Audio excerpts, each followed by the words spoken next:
For me, one of the number one things that I value more than almost anything in the world, besides freedom, is... When do you remember you being such a watcher of others? And what if we brought in this element? How would that influence this whole situation? Actually, I shouldn't have said that so loud. I feel weird right now. Can we stop this?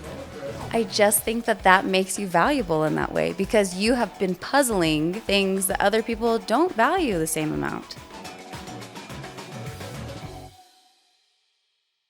All right, Aubrey, welcome back to my podcast. It's been so long. It's been so long. I wore my favorite outfit that I wear to all of the podcasts. I love it. I mean, I can't even take this seriously. It's not serious. That's why you can't take it seriously. It was a joke. You're allowed to laugh when I make jokes. Thanks. Yeah. It's a way to validate without doing it the way you... I like to play hard to get. You got to, have a certain level of... I'll be funnier next time. Sorry. You've done a good job at raising the bar over the years. And I am impressed with... How high recently. do you want this bar to go eventually? Like fairly high. Yeah, because you keep asking me to raise it. And I'm like, can we just leave it at eye level? I validate your humor. Oh. It's good. But seriously, though, welcome to the podcast. Thank you. Today, I'm looking forward to it because it's a little different. You're... Not as much as I'm looking forward to it. Yeah, because you're the one asking the questions. I'm in control. Exactly. So I am a little nervous, but I'm excited. And so let's get into it, and I will... Pass the buck. I will pass the buck to you. Take a deep breath while you're doing it. All right. Really get Camera's into that on you right happy, now. peaceful place because I am ready. And that makes you nervous. It kind of does, actually, a little bit, believe it or not. Okay, the way I want to start is I want to give some context to you. Okay. So I want like preface. Every good novel has a little preface. A lot of people skip over it. Why? It's so good. This is a preface moment, okay? I want to know, when did you start realizing that you were a people watcher? Because people use that as like this fun hobby you can do. Like, let's go to the airport and people watch. But I don't think they understand the level of people watch we're talking here. And this is something you and I really get along with. I've noticed we see different things, but once we take the time to hear each other out, we're like, oh, cool. And you've expanded my perspective because you see people all the time, almost like it's an affliction for you. So you have to like go hide in your hidey hole sometimes to like decompress from all that you notice when you are out in the world amongst the living. When did that start, though? I want to start with that. When do you remember you being such a watcher of others? Interesting question. And I have to start it out with this because I'm still kind of a little boy at heart, and I love superheroes. Okay. So I just think that people have superpowers still. Agreed. In fact, I just rarely believe things are... I just don't think everything is as literal as we think it is. In my mind, thoughts and actions aren't very far apart. They're all either not physical or they all are physical. Ooh. They all kind of connect, right? So for me, a thought about a business idea or something can turn into a real business, and the thought and the actual thing aren't in a different world. Okay. They're all kind of connected. So saying that's one of my superpowers, I think, and I think everyone has them. And the reason why that's relevant back to your question is because ever since I was a little boy, I remember literally living in San Antonio as a 4-year-old, and I remember... Which is how old our youngest is. She's 4, yeah. That's almost, weird. I know. Because I remember having thoughts, like a lot of thoughts as a 4-year-old. I know, yeah. And I was people watching. I was watching how they did things. I wasn't aware that not a lot of people do that, though. So I was existing in a world where I saw a lot of things happening, and I just kind of assumed that everybody saw they were happening. And so a lot of things were confusing to me growing up. And I got in a lot of trouble growing up for just like doing things, making moves or making decisions. Because you were experiencing the world differently than your peers? Yeah, I think so. I think, and it wasn't as dramatic until I got a little older, you know. How old? How old do you remember having like a little bit more complex thoughts about these people? All these people around you. Yeah. Because you had a lot of people growing up with. That's a big, big home. 10 people in one home. Yeah. That's a lot of people interaction. That's a lot of thoughts. And then also you attended group gatherings in religious fashion every week where you could have a lot of observations and thoughts.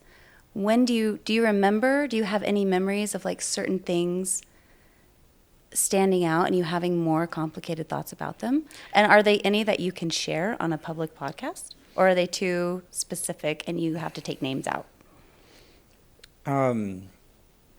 I can share them. I can. So I remember, I think for me, it started getting a little more real around maybe 6 or 7 years old. I remember some experiences at 7 and 8. And I just remember things like, when I was growing up, I was Mormon, for example. I remember getting baptized. I remember learning the Articles of Faith, which was a set of scriptures that my parents wanted me to recite. I remember thinking about how that would make them feel. And I remember also thinking about how that would make other people feel. And then I would think about how those emotions would connect and how that would create another emotion, like another type of dynamic to the relationship or to the environment and I remember thinking about how someone could do this or someone can do this, and that's going to create this dynamic, but then whenever these things are happening, that creates this dynamic. And something that my mind always does is it connects a lot of things where I can see many types of outcomes that are not only possible, but they're likely to happen. So I've always really gravitated towards things like chess, where you have to think 3 or 4, 5 moves ahead. But you also have to think not only 5 moves ahead, but where each of those different moves could create a whole different metaverse of possibilities in that game. And so I've always existed in that world, but I don't think it started really getting super real until I was like 7 or 8, until I started having a crush on girls. And so I started... You had a crush on girls at 7 or 8? Actually, I think I was pretty fond of like... I think I had crushes on girls characters. when I was like 4 or 5. I remember I had my first kiss when I was 5, and I had my second kiss like 5 seconds after. I kissed the girl on my left, and then the girl on my right wanted to kiss also, so I kissed her. But yeah, of course. And I think like with girls, and then also with when I started caring about what people thought about me a little more, less childlike and a little more like, I need to be cool, or they don't like that. Maybe I need to be likable to them. So I think it started for me really young, and I could see it all, and it was very stimulating, and I think that borderline unhealthy. I think that our children have that, and I think that's something that we've helped them navigate through really well, honestly. Yeah. Well, Does that I would answer your say question? Totally. I would say as a contributing something I'm going to say back about what you just said is that I have witnessed you. You are an extreme tactician, and you are constantly strategizing, which I think means that if you are as tactical in the way you approach things, and that was just part of who you have always been, and you didn't have outlets, it would make a lot of sense that it could become, like you were saying, unhealthy, just because if all you have to do is come up with strategies and possibilities and narratives about all these people because you don't have enough competition happening in your life or enough creativity happening in your life, then it would make sense that you would become very focused and centered in on the humans as not chess pieces where we're valuing them differently, but in a way because your brain is so strategic and always has been as far as you have conscious memory. Yeah, it always has been like that. You've applied it to humans, though, so much. I have. And why? I like this question, actually. I didn't know you were going to ask this. Why I like being in control, so carry on. So I feel like I've grown up in a pretty complicated upbringing in the sense of what is morality, what are ethics, and something I still genuinely am searching for is what is the formula for truth, or how to know that my reality is trustworthy, my perception of my reality, right? And I feel something that is so fundamental, and I can't necessarily explain why, but it's just my relationships with people. Even if I was some schizophrenic person, or I was just imagining things and I didn't know reality, the relationships with people, it's just so relevant in every aspect of my life. And people are fascinating. They're so complicated, yet humans, I've noticed, are so governed by very unified principles. It always works, at least in my experience. And there's certain principles so it's kind of cool because it's like a chess game. There's principles and rules, but there's chaos that can still happen. And it's fascinating to me. I've always enjoyed like the games, and it keeps your brain occupied. It keeps my brain occupied big time. And so I've always liked poker, and I've liked chess for those reasons, and people as well, because understanding people is this endless quest, and it's this big mystery that nobody really has solved yet. But I feel like I've learned about myself that I feel like I can sense things and see things that a lot of other people don't. And I'm obsessed with trying to put formulas on why it works and why I can trust certain things. Okay, super fun. And this is such an easy segue now. The way you answered that segues so perfectly into my next curiosity. You see, and this has been ever since I've known you. We were in a group setting playing a game, and an unusual human behavior happened to our left. Your right, my left, but you and I were sitting across from each other like we are now. And quickly, you clocked it, I clocked it. And then I looked at you and you looked at me. And without words, we both witnessed each other witnessing the moment while everyone else is kind of still caught up in the game. We noticed this unusual human expression. We clock it, we clock each other, and then we go, are we both? But then when we would talk about what we noticed, it would be different things, which was so fun to talk about.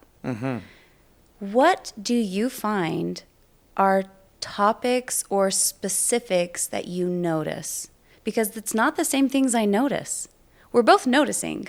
We're both caught by the alarm of this behavior. And we both see each other seeing it. But when I hear from you, you saw something I didn't see.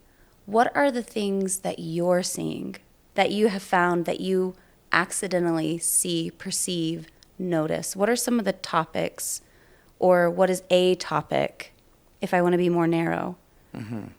And you can pick any one you want. When you were saying, I just feel like I notice things that others don't, pick one and tell me about it. Okay, I like this. So, as I was saying earlier, like with superheroes and things, I think whenever you really do start to understand your superpowers, and I'm saying superpowers because, as cheesy as it sounds, it's more fun. But you could say maybe your skill set, or like what you're born to know, right? Yeah. But I'm going to call it superpowers because I like that better. I like it too. So it's almost like what I see that as is when you do live in a world where you have that superpower and you know it, and you start becoming well acquainted with it, and then you know how to use that power. Like Superman knowing his laser eyes and how hot it will burn and how to navigate it, right? Once he's learned how to do it really well, it's different than Wonder Woman with her. Does she have the whip or whatever? Pretty sure. Sure. I think she does, actually. I said pretty sure. Oh, okay. Pretty sure. But like the thing is they have different powers. 100% positive she does the golden lasso carry-on. I think she does, actually. She does. So here's the thing is they don't have the same powers, but they both have powers and they kind of exist in a similar world. And so that's where So what I would attribute this to is actually very energetic. Okay. And so I think that's something that I naturally do is I have a really good I have a good discernment. I can discern whenever things are relevant or not. So relevancy is one of the specifics that you discern. I have a really powerful filter of I naturally will see a situation and data flows in. And it's not just like words and thoughts. It's the energy in the entire scenario flows in. And so I will see people and I see their history and then I see their current state of mind. I see their current energy. I see how that's interacting with people and I see all that happening at the same time. Mm-hmm. And then I see how these people might be, this dynamic is going to affect this in this way energetically. And then this is going to affect this. And what if we brought in this element? How would that influence this whole situation? And all that's like happening simultaneously for me.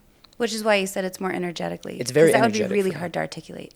It's very hard to articulate. And your brain's not going at that speed. It's weird. I think it is. There's a lot happening. And in my whole life, it's not till in the last few years that I've been able to recognize somewhat what's happening. And I do feel like the most simple way to say it is through energy. And I think what my natural instinct to do is I can sense patterns of people's energy and where they're at in their natural being and of scenarios. I can pick up really consistent patterns, predictable things that will likely continue to stay put unless something changes. And then when something changes, boom, I notice it. And I don't know what it means exactly, but I sensed it's like a chart and it goes boom, there's a spike. And I don't know if that means that this person got angry or this person's scared or this person has anxiety, they got offended, but something happened and I'm almost always accurate with it. With what the thing was or with that something happened? That second one. This is such a good clarification as well, because this is where I'm not, I don't know actually. And this is why I think that my discernment is really good, because I don't feel like I naturally know why. Whereas for you, I've noticed you are a lot more, you're very empathic. Yes, I do empathetic. think I'm empathetic. Yeah. I think I'm also an empath, but not to the degree that you or some other friends that I have are. It's one of y'all's superpowers. It's your ability to really feel what someone's feeling and to know what it is. I don't always know what it is, and so, but what I do though is because I have good discernment and I can receive a lot of data at once. I take a lot of context clues. And here's an example. Like, let's say poker. I could take in a lot of data at the same time. I watch people's energy and what they're talking about, how these people are interacting while I'm talking to this person and all this is happening. And then all of a sudden, something changes. Somebody's personality just changed. And you sense it, like you I'm said like, on boom. the graph, a I don't spike. even, yeah, exactly. I don't even know what it, I just, boom, I can sense it. And then I say, interesting. What is this? Oh, it looks like nervousness. It's likely to be nervousness. And I try to be careful not to put too many labels on it. You're like hypothesizing real time. Exactly. Hypothesizing real time. And then what I do is whenever I'm convinced that it's likely to be what I'm guessing, I try to take context clues all around. Oh, he was really like this, and then he was really like this when the Ace of Diamonds came out. Why would he, what changed with the Ace of Diamonds? That's interesting that happened at the same time. That's probably linked. Oh, it happened also whenever this person said that comment about the Queen of Diamonds. Interesting. So, like, what is the link of all these context clues? And then I'm able to make really good decisions. That's like human statistics, but with the data given at that exchange. How do you mean? It just sounds like you're doing like stats almost. Oh, you're totally, like pulling data points and they're the control, and you're like, what variables? What's the change? Is there correlation? Is there causation? And I feel like I'm able to know whenever something it's not relevant information. And when you say, okay, I'm going to stop you here because I think this is big. Okay. Because I don't disagree with you. What a concept. But You don't disagree with me? That's amazing. Actually, I shouldn't have said that so loud. You know, like... I feel weird right now. I mean, this is a big moment for us. But when you say relevant, when you say something is relevant, I think people feel that they are relevant. But you're saying I can tell when it is or isn't relevant. Mm-hmm. What are you meaning when you say relevant? Can you break down relevant and what it means? So this might not be the most pleasant answer to this question, but I'm okay with that. I know, that's why I asked it. So here's my thing is relevance. So basically it's just simply, you almost have to categorize things in boxes. Like in your mind, you have to separate things, and that's how my mind works. And so people's feelings, I'm not saying they're not important. I'm just saying they don't really matter sometimes. So relevance is what really matters? It matters to what you're trying to accomplish. And so So you're saying you also know what you're trying to accomplish. You'd have to know that as like a first level. What are we trying to accomplish to be able to find what's relevant? Like, let's take the poker example because that's something that's in... Yeah, use your medium. So let's just say I have someone with me that's just witnessing everything, and in some weird world he can hear everything I'm saying and thinking, and I'm able to show him everything I'm seeing. And let's say, oh, there's a spike of energy there. Let's just look at that. And then he says, but I don't really like that he was feeling that. I would say, well, that's not relevant how you feel. How you feel is still important in other things, but how you feel doesn't fucking matter. What matters right now is what's happened. Like, we're trying to understand what this dude is thinking. How you feel doesn't have anything to do with what we're us trying to understand him. Okay. So like now, but here's the thing is, as a caveat or a disclaimer, I would say everybody has many different missions to accomplish and different goals. And so if like relevance can have so many different types of meanings or so many different types of things. So if you're trying to understand yourself, for example, if this guy's just trying to understand how he feels, then his feelings are incredibly relevant. Then his feelings are incredibly relevant. Because the mission that you're trying to accomplish now has changed to help Francisco understand what he's feeling. Right, exactly. So, but yeah, exactly. And so for me, one of the number one things that I value more than almost anything in the world, besides freedom, is clarity. I seek clarity. And even being so clear as to what I don't know or what I don't understand.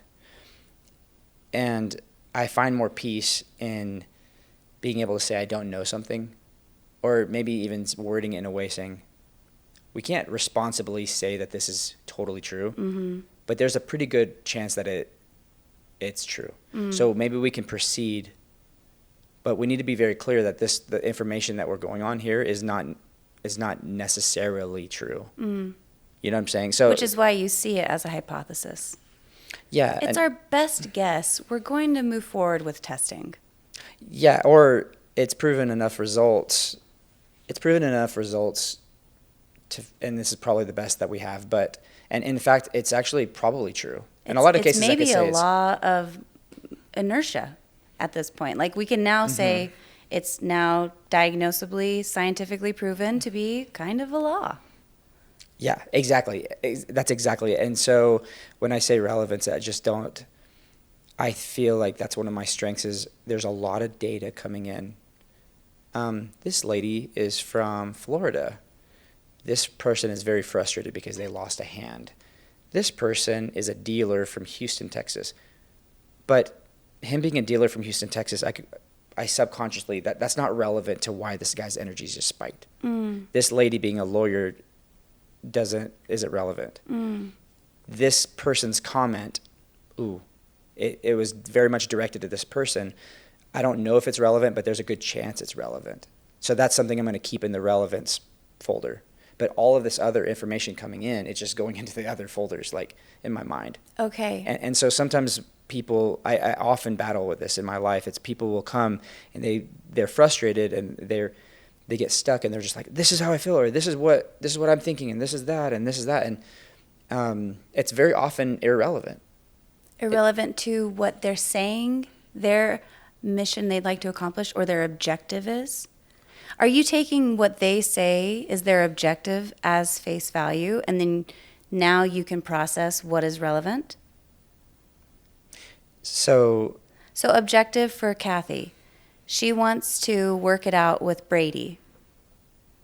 She gives all these things to you, all this data. Mm-hmm.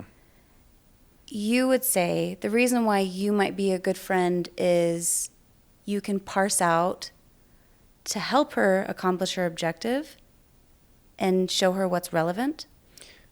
I would even say, to add on to that, because I value clarity. So what I would be very clear to myself first is to say, what is she really needing? Is she really wanting to work it out with Brady? Is she wanting to be validated in her feelings? Is she just sad, and does she just need a friend? Does she even know what she wants? So like for me... How do you figure that out? How do you find the answer to those questions without starting to play like, I secretly know better than what these people are saying? Well, most of the time I do know better, but I'll tell you why I know better. It's because I don't try to attach specific meaning. Like, I'm very comfortable saying I don't know. And most people think that they know something. It's kind of what Socrates said. Most people are too scared of saying that they don't know, right? Or they're too lazy to take the time to research and to get the data, that they go off of incomplete information. Or they go off of unreliable resources. And so I do think that my judgment is better a lot of times because I'm very comfortable saying, hey, like, for example, let's take the Brianna, for example. Or is that her name? Kathy. Kathy. Well, the thing was, Brianna was like the other situation, and Kathy and Brianna, I've been having a hard time with both of them. I don't know which one I wanted to date more. Oh. But the thing is Kathy, it didn't work out between us at the end. Oh. And that's why she was needing the relationship advice, actually. Got it. With Brady. With Brady. Who you definitely remember that name. He's my buddy, but yeah, exactly. Okay, so tell me more about that. So saying all that, the thing is she might be convinced that that's her objective, and I'm not going to say yes or no to that. What I'm interested in is saying, do you truly know what you want? Are you very fundamental in your alignment of yourself? Do you know yourself to know enough what you want? And if this is it, then I'll do what I can to help you. Because that's the thing. That's why I think I trust my judgment a lot, is because I don't care if I'm right. I don't care about trying to feel like I know better or not, because I want clarity, whether it comes from Kathy or from me or from whatever energy source there is. And so whenever people are very set and very stubborn, it's a huge indicator to me that they're not going to see a lot. Yes. And I'm not going to trust their ultimate decision very easily. Like, I'm going to have a lot of more reason to verify that it's a good decision or a good piece of information that's relevant. Okay. So a lot of times, like, people will, let's just keep going with Kathy because it just didn't work out with her, and I really liked her. But she goes by Catherine now. Hate to tell you. Are you serious? Yeah, oh changed her profile picture and everything. Wow. I know, you really wrecked her. She was so yeah. Things never would have worked out with her. But she, okay, let's say Kathy, what I would probably do is I would ask her and say, hey, Kathy, so like, what do you feel like is you? What do you feel like you want? And then I would try to get clarity, and I would try to bring that clarity to her. And it's not like I'm trying to lead her to a place that I have in my mind. Okay, yeah. Because that's where I do think people start saying, I know better for you. It's more so like saying, let's not call an apple an orange, but let's just say, let's really know, is this really what you want? Are you really trying to work on this relationship? And if How it do you is, find that works whenever you're talking to the Kathys? And they come in saying, can you help me with problem A? And you're like, you know what? Let's go a little deeper. Are you even sure you want problem A solved? What I find is, and this sounds really cynical, but I'm going to say it because this is what works. And generally speaking, most people are not willing to look at their own shit, and they're not willing to face uncomfortable truths. They literally would rather live in false reality than to acknowledge what is true, or to even acknowledge that they don't know something. And so when people do come at me for advice and things, it's very rare that people really truly want you to tell them what to do and stuff. Sometimes it does happen, but people are complicated. And so I use a couple of principles that are universally true in my experience. And what it is people want to be validated. That's one principle. People want to feel needed and important. People want to feel connection. People, they want to feel love and excitement. They want to feel adventure in their life, feel stimulation. Those are all universal truths. And so when someone's coming to me, they're coming to me for advice, I more often am really trying to find out deeper what they need or what they want. Are you trying to find out what they want in one or some of those universal needs? Is that the end of your question? Yeah. Sorry. Question mark? I'm just trying to get clarity. I'm trying not to put a label on it yet. I'm just trying to observe everything without judgment. I'm trying to look at what they're saying and just try to look at it without me saying, oh, that she needs this, and therefore I'm going to give her this answer. Because that's usually where people start becoming know-it-alls. And I feel like most people have the answers.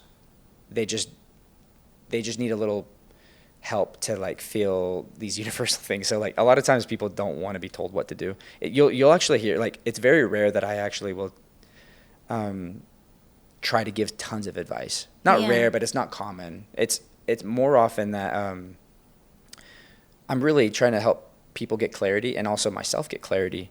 And the reason why I trust my own judgment more is because I'm very aware that I don't know a lot, if anything. It's very rare that I feel like I could tell you the answer for this. I do know that people generally, in my experience, are governed by principles. And whenever I operate in these principles, people respond well. And people wanting advice is very rarely actually them wanting advice. It's really them needing something else. So this has now transpired from a thing you notice to now now we've defined that you notice relevance. Mm-hmm. If you know what the objective is, you can find the relevant information. And then now we've moved to a point where you're talking to these people and it's beyond a people watching.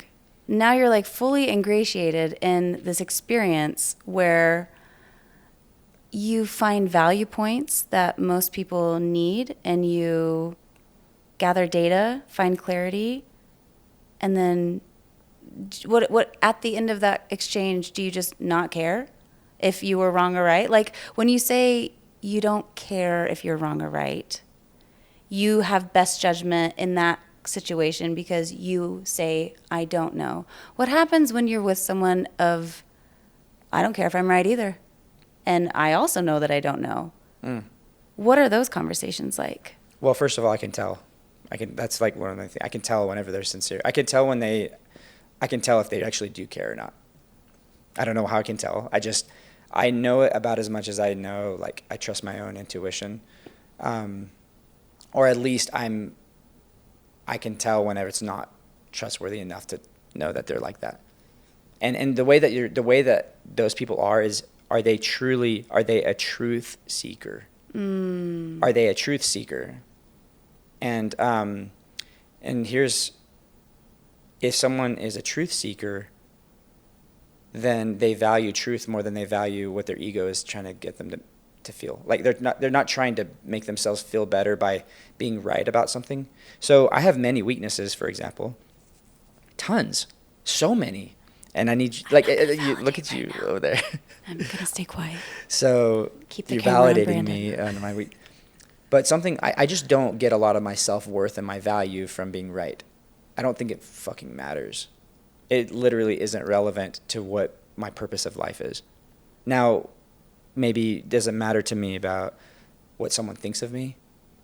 As much as I hate to admit it, I care what people think about me a lot in the way that trying to please them or trying to not disappoint them.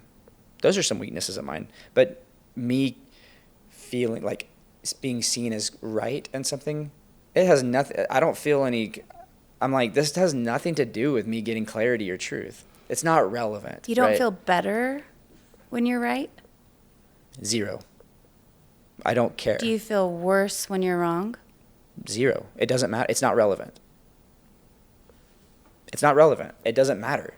It doesn't have anything to do with my worth. It's kind of like a brainstorming session where people are like, this is this or this is that. It's a brainstorming. It's like you're trying to find out what is right. There's like a detective saying, ooh, there's this piece of information. That's interesting.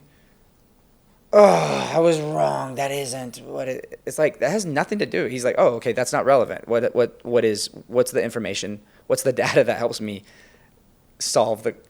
get the answers to my questions, right? Yeah. And so that's literally how I see it. And I think having that mindset is one of the pivotal factors of being able to see more around you. It just takes out the ego. Like, you don't care. It's the same thing in poker when you get rid of fear, and when you get rid of trying to look good, and you're just consumed with curiosity and pure intent to understand things, you see a lot more. It's insane. So I do think that is true. And whenever someone is a truth seeker, you'll notice that it gets down to business real quick. Like Johnny Varai, I'll give him a shout out. He'll be okay if I say his name, but he's a truth. Please. Maybe he won't. But when we talk, it's very effective. We're not trying to look good in front of each. We're not trying to prove things. We just, well, what about this? No, I don't know about this. What about this? Okay, yeah, maybe. Let's try it out here. Let's try that. And so all that happens really quickly in the brain. And so here's the thing is, if I can go into this type of analogy. So I was having a conversation with one of my friends about poker. And the interesting thing about poker is that there's many people at the table. But if you were to say, what is the purpose of you playing poker? There's a lot more answers. Then let's just say you are playing chess or something, and what's the purpose of you playing chess? I'm trying to learn. I mean, you could have multiple answers, but it's going to be less. Your purpose is you're trying to beat your opponent, generally speaking, right? You could say, I'm trying to learn. I'm trying to grow as a person, but those are... Trying to have a good time. Trying to have a good time, yeah. But in poker, there really is tons of aspects. There's more people. There's more dynamics. There's luck involved with skill. There's incomplete information. There's philosophy. So like people are there for so many different reasons. So a professional might be there, and his purpose of playing poker is to make income for his family. And then someone else might be there, literally, they know they're going to lose money, but they're going there to have puzzles to test their brain, and they're okay to lose money, similar to a golfer spends money on a golf course, but they just enjoy the puzzles, trying to solve the questions in poker. Yeah. Trying to make good guesses and trying to figure things out. It's fun. It's satisfying for them. And then some people go literally knowing they're going to lose, and they go to network. And then some people are going to literally just to literally learn how to become a pro.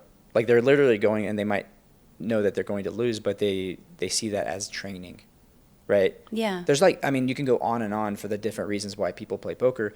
So different things will be relevant to different people. And you would say, maybe because I'm initiating the question with something that I'm supposing.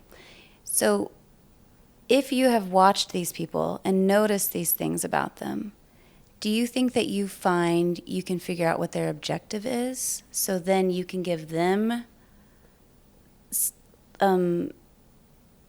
advice or perspective that is relevant to accomplishing their objective? Like, do you find that you're a good advice giver, that you're a good problem solver for others?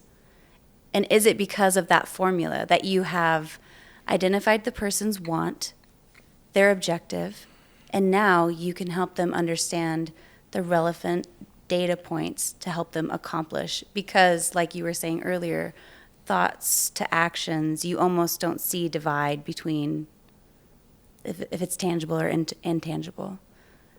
So you're using these skills that we're talking about that sound, they're just all intangible.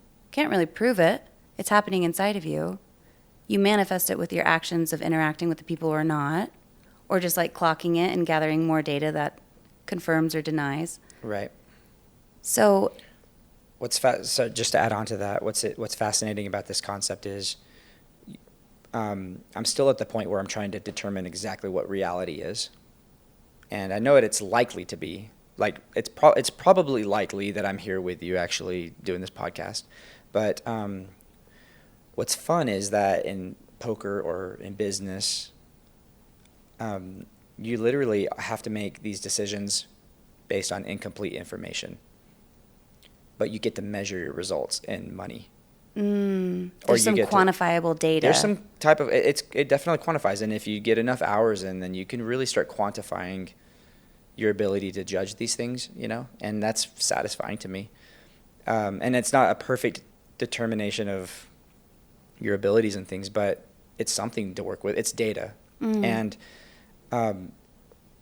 I do think that I'm probably a good advice giver, but I do think that almost any somewhat intelligent person is going to think that they have good advice for all kinds of people.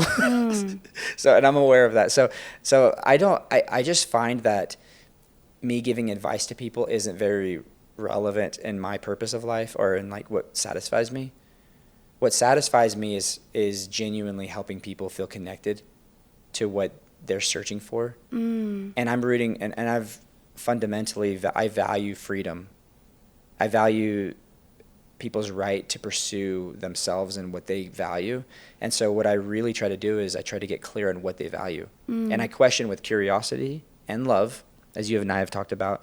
And instead of giving advice, I just say, I'm rooting for you. What do you value? Well, Brandon, I value transparency and honesty with my relationships. Well, that sounds interesting. It sounds important. But do you really value that? And what does that mean to you? What does that mean to you? It means this. Okay. Well, I don't have preconceived. I'm not trying to lead them to this place where I think that they need to be. And that annoys me so bad because I can spot that a mile away, and I have many people in my life where they think they're being sneaky, and they are. It's effective most of the time, but I can tell when they have their answers in their head that they think for me, and they're trying to lead me down this way. And I don't think that is love. I don't think that that's effective. I think real love encompasses freedom and curiosity. So like for me, if I'm helping Kathy, is this really what you want? Brandon, I've thought about it, I've prayed about it or whatever. This is what I really want. I think we can make this work, and it's what I value. And then I would say, okay, if that is what you value, then how are you going to make it work? Like, how can I help? What does that look like to you? What would you like to see? It's not like me saying this is what you should want for yourself. Well, because you were saying, I don't think that a lot of people, including Kathy probably, from what I know of her. Yeah, a lot she of is people, complicated. Yeah. You're saying, I think what people say they want help with, it's not what really they're wanting. So you're saying that there's a moment in an exchange like that, if there's enough love, where you say, all right, you know what? Even if part of me feels like that's not really what you want, let's figure out what's relevant in helping you get what you want with what you say. Like, you have a part of you that will acquiesce, that you will give up this thing in you that says, I don't know if they're even aware of what they really want. Oh yeah, well, I go as far as to say is I'll look at them and say, hey, listen, like from my perspective, if you're really wanting my advice, from my perspective, what seems apparent from my judgment is that isn't actually what you want. That's literally what I would You'll tell. be that clear. I will be that clear. That transparent and that articulate. Yeah, but I will say, but Kathy, I don't think that my perspective is more important than yours. I'm just throwing that out there, and maybe if you're compromised, if you're thinking these other things, which I think you might be, but I think ultimately you trust your own judgment. And here's the principles you follow. If you are in tune with yourself, and if you are coming from a pure place, and you really know yourself, then you should trust that more than what I say or anybody says. But I do think that you might be compromised right now. So like that's just my perspective for what it's worth, but it's not the most important thing. I will literally say it that clear. Okay. Because I don't like, I value the transparency, and I think that's what people want help in just finding themselves. They don't really, they want to feel like appreciated and valued, you know? Yeah. Does that answer your question at all? That perfectly answers my question, and now I have a hard question. Ooh, I thought that was the hard question. No. Okay. This one's the hard question. You have these types of interactions with others. How often do you have others having these interactions with you? To be totally honest, it's very rare that I feel like people will be on that dynamic. I don't think many, and what I at the risk of sounding arrogant, I'm going to say it anyways, but I just don't think many people live in that world of self-awareness or the ability to see a lot. I think everybody can, or most people can, but I don't think many people do. Okay. I think more people value comfort, and they value living in a false reality more than they value clarity. And that's fine. Like, who am I to say that that's more important or not? Whatever. I do think that clarity and truth is more important, but I'm also not, like arrogant enough to say that everyone should value that the same way. But I do think that for me, that those things have significantly produced more results than anything else.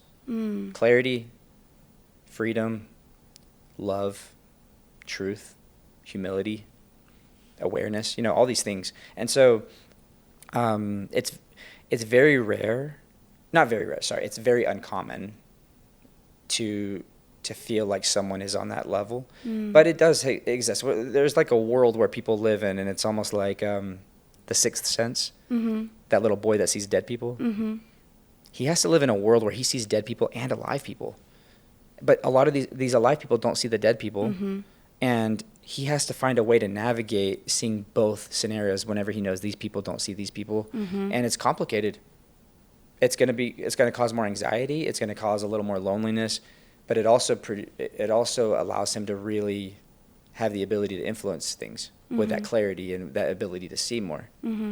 But I do think when people are in that world, it's like when the spike happens, in the earlier example you were saying, you and I both looked at each other like, oh, hey, because we're both in that world.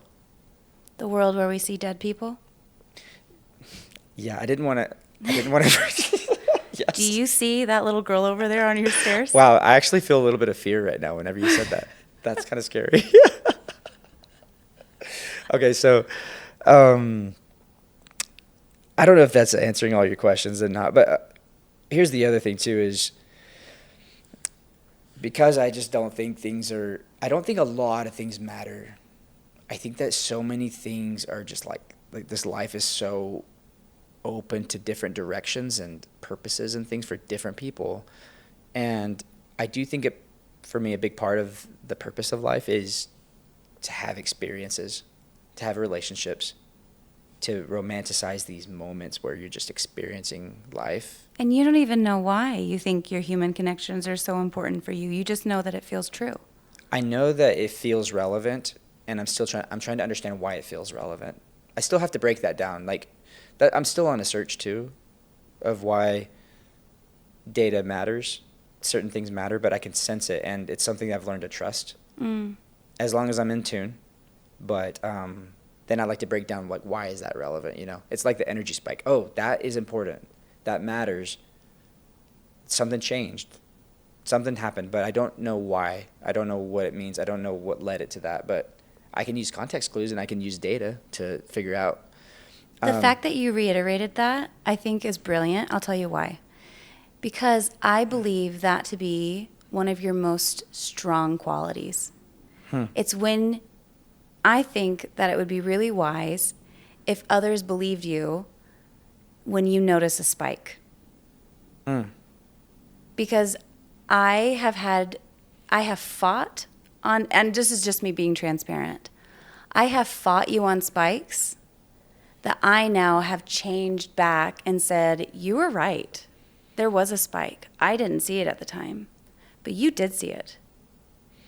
And I didn't connect with you because you used to prescribe the narrative and say it is blank blank, but I've noticed you soften on what you're prescribing things to be. Yeah.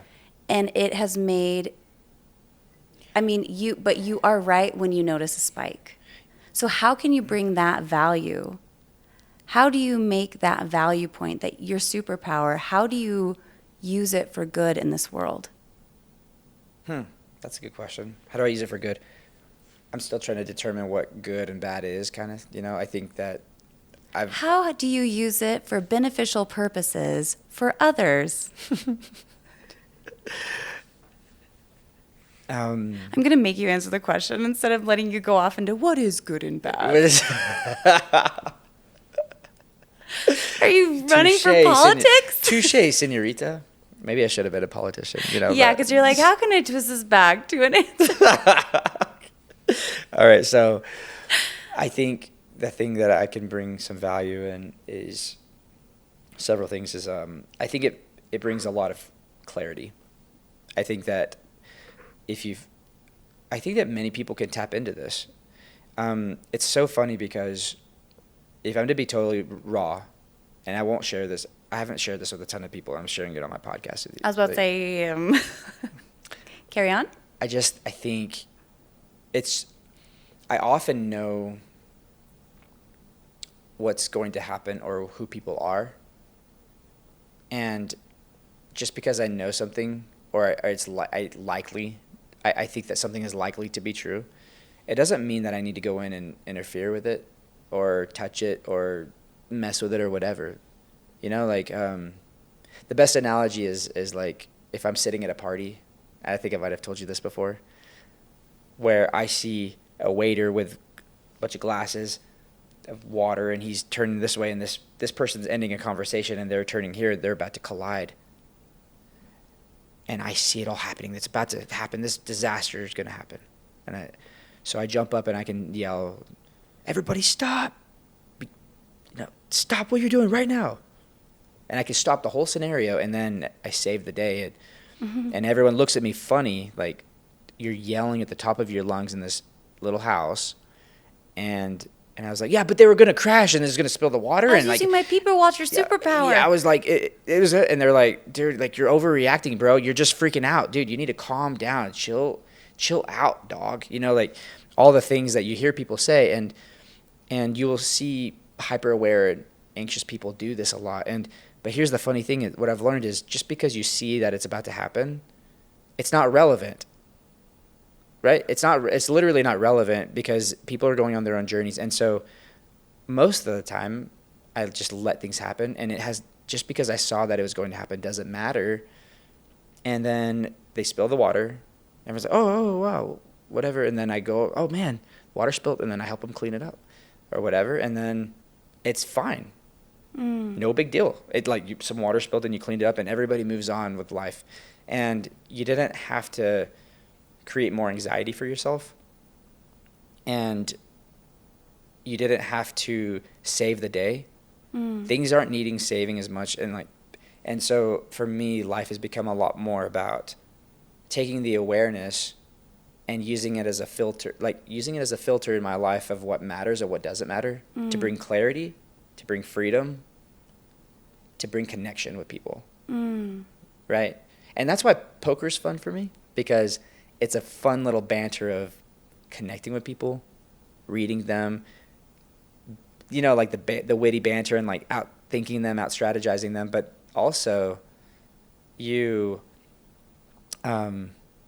it's a game. So you can kind of it's a wholesome way of playing the manipulative game and stuff where you don't, but if you do that in real life, if you start trying to manipulate people like that, it works. It actually can work. And I feel like. And how do you keep yourself from doing that? How do you keep yourself? Because when you were explaining why people come to play poker, do you know what part of my internal processor was doing? He does it for that reason and that reason. You play poker for so many reasons, which is why I think you could, with confidence, identify why other people play it, because you're like, yes, and. You're kind of like the great improv when it comes to it. Yes, and. That's how you approach something as in your element as poker has been. And that's why you can articulate, because you embody all of those players. You play for all of those reasons simultaneously. Am I wrong? I think you're right in the sense of You right. might have a main objective for the day, but I have seen you rotationally be every type of player, which is why I think you can identify them. Yeah, that, and also, I think for me, a big part of poker is it's a lot of times games within games. And I don't share this a lot too, but I feel like I could be vulnerable in this way. But sometimes if I see a player that is playing with money that they can't afford to lose, and we're playing low stakes, and $100 means a lot to them, I can sense it. I'm like, the way that they're talking, the way that their energy is, the way that they're looking at their cards, the way they're handling their chips. I take all this data, it's all coming in, and this is likely true. The money matters to them a lot. And so this weird battle happens, and as cocky as this might sound, there's some, for the most part, at certain stakes, it's just like picking apples. Like once you get the certain skill sets, you could just pick apples. It's automatic. You could just take people's money, Yeah. I mean, over time. I mean, sometimes you get unlucky and things, but like any professional at these stakes will testify to that. But the question is like, I've battled with do I just take it? Do I take their money? Well, if I don't just take their money, then I'm really not honoring the game. In a way, I'm kind of disrespecting the purpose of the game. But if I take their money, it hurts them. Maybe they're addicted to gambling. No, I don't. Maybe not. Maybe they're. And here's the thing is, I'm still trying to search of like what matters. And so for me, getting the clarity of what the point of the game is for me has been my most valuable thing. And so for me, a lot of times it's a game within a game. How do I take just enough of their money to where it doesn't hurt them too bad, but I'm still respecting the game of poker? Yeah. So then it's not about just trying to dominate. Now, I will say that there are some really worthy opponents, and there's some people that kick my ass. They're so much better than me. But, and those, for me, the point of the game is I am going to do everything in my power to outthink this person, out-strategize this person, to get the clarity of what I'm trying to accomplish. But a lot of times at the game, my purpose does change, and a lot of it has to revolve around finding fulfillment in getting clarity and understanding people, freedom, understanding myself better, and connecting with people. And so a lot of my friends just take their money, take their damn money. They deserve it. And I'm just thinking, whether they deserve it or not doesn't seem relevant to me and my purpose. Maybe to you it is, or maybe to you, and I'm not going to judge that. But to me, it doesn't seem congruent. You know what I'm saying? Like it doesn't line up. And so, and then I have to ask myself, why is that not lining up? Is it, I don't know, like is it me just feeling like guilty for something, or am I in line? Am I in tune with whatever this is? Your true north. My true north. Am I in line? And if I am in line and I'm feeling like I have to have a game within a game, that's fine. And so a lot of times most people won't notice it, but I'm just like, I'm in another world. I'm like living in another dimension a lot of times. But if you are self-aware, if you're thinking, if you're looking at emotions, and if you're seeking for truth, you're in the world with me, and you'll see me. It's just unfortunate that I think most people don't live in that world. Yeah. And they just are so simple, and they're so fearful of what people think of them, or whatever fears get. Well, they've control woven people. identities with concepts. And you're speaking in such a pure way where you're like, let's get clarity on a concept. Yeah. It's so purist that you're not, like you said, you don't omit that they have feelings. You cancel them as relevant for the concept that you're covering, right? Mm-hmm. The problem is you're finding, or that you found, is that there's not a lot of people that do that. Right. There just isn't. Yeah, exactly. But this also, I want to say, since you started to talk about the meaning of good versus bad, when I asked you what value do you bring, I think you've said it without saying it throughout this podcast. A big reason why I think you are valuable to hear your perspective. Even if a person doesn't agree, I think they should listen because, one, you're a purist about concepts, while also, two, not holding emotional weight to right or wrong on your perspective of the concept. That's so valuable. And then three, if at the end of the concept being run down, this person is like, okay, fine, but I just want to do this, you say, be with God. Go do it then. And I'll help you with what I can on what you say is the issue. And that objectivity and that willingness to be like, at the end of the day, you're going to do what you want to do anyway. So the fact that you say you have superpowers, but you don't feel what you were trained to do, which was have hero, you must save. The fact that you don't have the hero complex, that third element is really big because you don't have your sense of self-worth tied up in did you solve their problem. Which I think makes you even more of a purist, which would make you worth hearing. Well, that is so nice, actually, Aubrey. I didn't know you were going to say Why that. do you say actually? That is so kind. I feel like very touched by that. Thank you. I meant it. Well, you can go back and watch the podcast and you say it in 5 or 6 I'm gonna different put it ways. on repeat. Yeah. Oh, I know you listen. 16 times each podcast you record? Is that about the... Exactly. I'm going to have my editor actually edit just that one little spot. I do think that I'm just very slow to say whether things are true or not. And I like to live in a world of ranges. So in poker, you're not just thinking about one hand that they could have. You're thinking about the potential types of hands that your opponent could have. So like what they would play this way if they had queen, jack of diamonds. But they also do this with 2 aces in their hand. They also would do this with 2 pairs, like on their. So they would do it with king, jack, or ace, jack. They would play the same way with all those potential hands. So instead of attaching to one potential reality, you can live in a world where all of things could be true, and then your decision needs to be based on the majority of what is right of all these potential realities. And that's how life is to me too, right?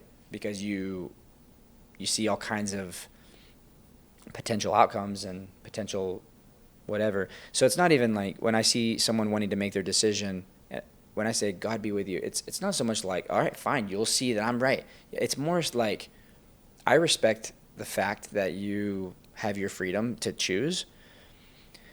And what I think is not relevant. Well, you said it earlier by saying, hey, listen, I value clarity to the nth degree, to the point where you make jokes about like, is this the part of me that's very spectrum-y? You've said that before. Yeah. Because you're like, I value this an abnormal amount. And I just think that makes you valuable in that way because you have been puzzling things that other people don't value the same amount. But you're not making them value it. You're just saying, listen, I've been puzzling at this for a long time, so I have found some pieces that go together. Right. And that's value that you bring if they're willing to really be purist in talking conceptually, which is more rare. But hopefully the people that listen can find the value of how you're being conceptual. I think if I had one of the missions of my life, or I mean of my businesses or any of my big ventures, it's I seek to wake people the fuck up and then find themselves and find out what their clarity is and to find out what they want or what they don't want. And can I tell you a reason why I think you're doing that? I'd love to hear it. Yeah. And you can take this out of the podcast. Okay. I think a reason why you're doing that is because you actually truly value human connection. And how can you connect with people when you feel awake and they're sleeping? So you want to wake them up so they're awake with you and you guys are playing through life together. And that is feeding the part of you that doesn't know why you value human connection so much, but you just do. I find correlation there in your value system. Well, It's congruent for me. Thanks, Obs. Yeah. Appreciate that. I feel like we could talk for hours on this. We probably should wrap this up. Do you have any like last thoughts or questions or anything before we tie the bow? You know what? Like you, I don't have last thoughts unless I am on the very last thought before I go unconscious for a few hours. It's never-ending thoughts. It's never-ending observations. And something fun between the two of us is, like at that gathering, when something happened, we both clocked. I just really enjoy hearing how you see things. Because we're both seeing things at the same obnoxious, insane rate of just pulling in data at all times. That's why I said earlier, it's not just your brain, because you were even saying energetically, it's like every sense is afflicted by the happenings around. Right. And it's being processed through different parts of you all the time. And you have significantly improved in how you articulate your superpower. And I couldn't have a last thought because I would have to be dead or asleep.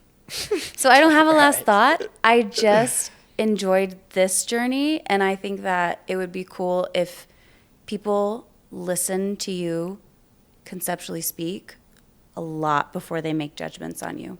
Because you do say strong things. You have strong claims. You even use words that a lot of people are like, you can't use words like no, never, all. Like you use strong language. So instead of someone being put off, I would encourage them to keep listening. Ooh. Because they'll start to see how much of a purist you really are and how you will bend if you are convinced it's better information. You're a scientist of humans. Oh my gosh. I am a scientist of humans. While being one. While being one. That is so I love that. I am a scientist of humans. I actually have never thought of myself that way or heard that phrase. I love it. Well, I'd like you to close with a prayer, and then we're good. All right. Sounds good. Thanks, Aubrey. It was fun. This has been a good talk. We'll do it again. Sounds good. All right. Peace out. See ya.